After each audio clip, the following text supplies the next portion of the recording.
Hi guys, one of the most common questions that I'm receiving a lot more these days is what the market outlook will look like for the next 6 months. Of course, look, we don't have a crystal ball to know exactly what will unfold, but just to give you an idea of what we feel out there live in the marketplace are a few matters. Number one, we see the commercial scene changing quite a bit.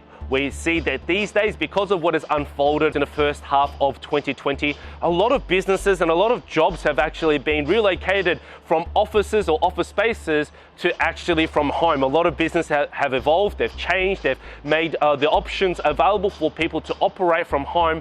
So maybe the necessity for people to have to travel to the city to work, to live close to the city for their jobs may not necessarily be there or be in the same type of demand as they once was. We've seen a lot of organizations change. Even our organization has changed in that facet as well. The ability to work from home has changed the landscape, but that's probably going to be affecting the commercial scene a tad more than the residential scene.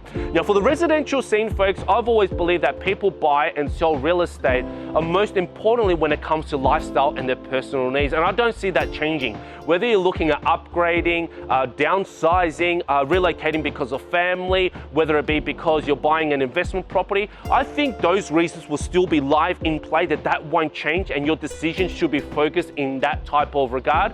But what may be affected is because of recent changes, whether it because of government restrictions and or potential job changes or business and how they've been affected, some people may be postponing their plans. So maybe the amount of volume will be changing because people feel that now is not the right time. If their business, for example, has slightly slowed down a little bit, then maybe they will change their plans not to do something in the immediate future.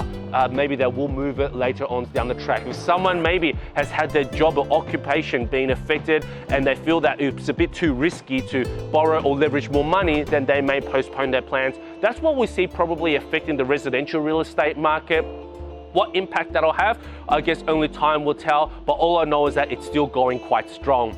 One of the things that is very unpredictable but has been talked about are new government initiatives. So when it comes to stamp duty changes, that's been touted, not yet released, but that's been touted where potentially that could be removed when it comes to residential real estate. That'll be, of course, massive indeed. That'll cut down the cost of buying property significantly, present new opportunities for people such as investors maybe wanting to buy homes, renovate it, and then flip it without stamp duty. That will significantly reduce the cost when it comes to the transactional side. So that'll change the market space potentially in the next 6 months as well.